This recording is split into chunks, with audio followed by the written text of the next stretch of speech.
After writing this video, I really want sniffer poo fertilizer in Minecraft.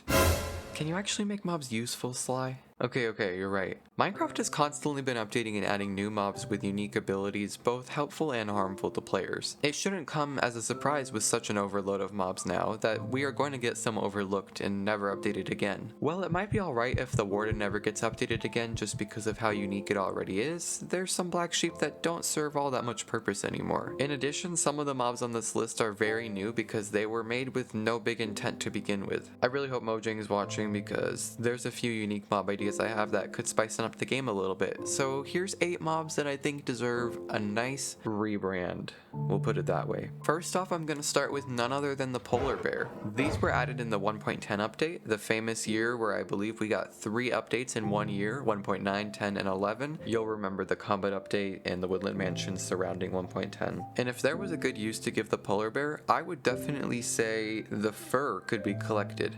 Similar to how cows have leather, I've always wondered what if we just had polar bear fur as well. The best idea I can make out of this is we could have full armor, but I don't really find it useful to have polar bear armor as a whole. Instead, I think some snow boots made with polar bear fur would work out quite nicely. Perhaps you would use these to stay above snow with an extra armor boost compared to leather boots. Or it helps you walk around ice normally, maybe quicker or even without slipping. I can't tell you how many times I have slipped off ice into the water. If I was not able to swim, as I can't in real life, I would be doomed. But if, let's say, you killed a polar bear, there was a 20 to 30% chance of that dropping, maybe pretty low, just because of how hard they are to kill sometimes and how high they can deal damage. But if you got a few furs, you can make a little boot. And this might have the same amount of protection as an iron boot or a diamond boot even, so that way you get all the benefits of a leather boot on snow and you also get no slipping on ice. If Minecraft had a warmth mechanic, this would also work great, but I don't really see that working out too well in the current landscape. The second mob I wanted to bring up was the glow squid. If you remember when it was introduced via a mob vote in 2020, you'll remember it was quite rigged. Well, I don't want to call it rigged necessarily, but you might remember there were a lot of big creators at the time who may or may not be revered these days that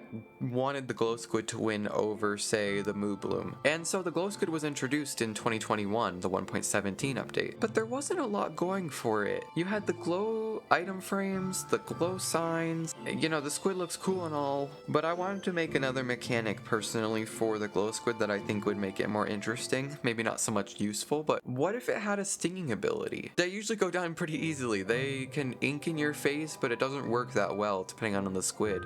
A lot of people in late game have a sword that can kill it in just one hit. I think it would be very interesting if you could actually get stunned by it, and maybe it slows you down from moving, and you know, you're susceptible to drowning. I would much prefer to have some sort of challenge. Another addition could possibly be a glowing potion. Of course we have specter arrows, but I think it would be very interesting to have a glowing potion. How much would that achieve? Not much. But in multiplayer games it could be pretty cool depending on how your game is set up. Can you see each other's names? It just depends. Number 3 would have to be the sniffer, as I mentioned at the beginning of the video. Maybe I wasn't joking about the sniffer poo thing. I think that would be interesting. If the sniffer kind of just walked around and dropped poo, maybe it didn't literally drop poo, but like it dropped bone meal, or maybe something that could grow a tree in one go. Or you can get extra kind of flowers with that type of bone meal. Another fair point would be the torch flower it drops. It would be interesting if you could use the torch flower to actually light up your base. Okay, maybe that's a really small update, but those are 2 things that would work nicely for the sniffer. My next suggestion, number 4, is the endermite. These guys are kind of useless.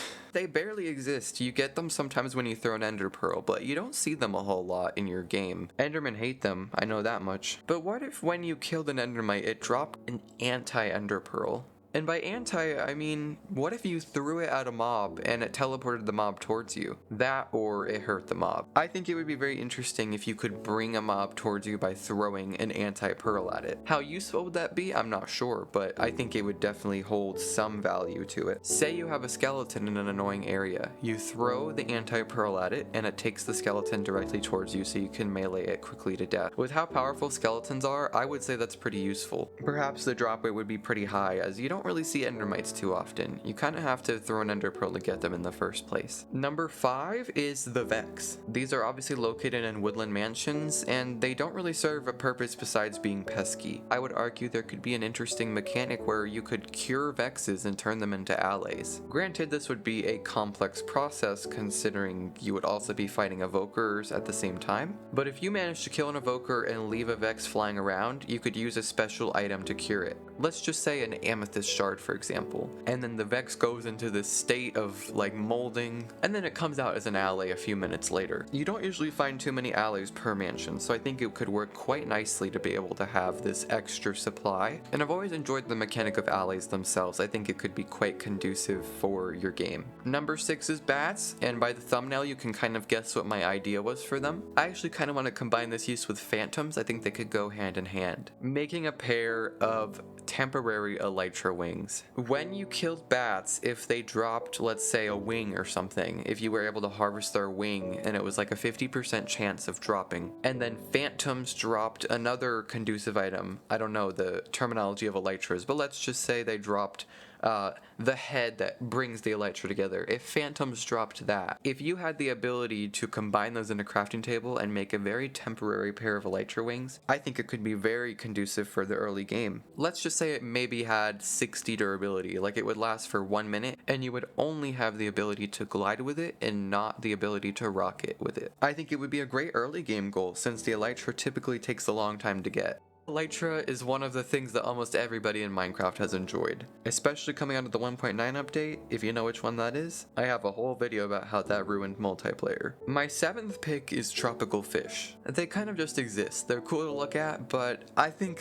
tediously enough, if there was an advancement where you got every single type of tropical fish, you would have the advancement runners going crazy. I'm talking 20-hour live streams trying to get every single type of tropical fish. Maybe there was something to help you distinguish them, but oh, that would be a good challenge for Minecraft. Maybe extend that 2-week phase to a 3-week phase. In addition, if tropical fish were able to be used in a brewing stand for a lucky potion of some sort to make your fishing chances better, I think it would also work out very nicely. Lucky potions are obviously a bit strange, so I think it would be nice to have something additional. And the last mob I think that could be more useful by new updates would be the ocelot. They've kind of become useless now. Ever since cats became their own thing, they're kind of just there in the jungles, and I don't think too many people pay attention to them. This would be a hard mechanic to implement considering not every jungle has this, but if you were to feed a cat, let's say, a tropical fish, like I mentioned earlier, the cat would lead you towards the nearest jungle temple. And a double whammy for the record would be possibly a jungle temple renovation. Make it a little more interesting. I think everybody knows how to work jungle temples at this point. I don't know how many people actually do the lever puzzle. Comment down below if you actually do it. A lot of people just break through that and then they avoid the arrow to the other chest. If there was a more complex system for a jungle temple, I think this mechanic would work even better. But sometimes these jungle temples are pretty difficult to find. I think it would be very useful for an ocelot to lead you towards it. And honestly, these are only a handful of mobs that could use additional purposes. What other mobs do you think deserve more purposes? Let me know down below and I might include them in one of my future mob videos. And make sure to check out some of my other videos such as Minecraft's most forgotten biome, the dimension that's been buried for years, and what we want to see in the next end update. And I'll see you all later.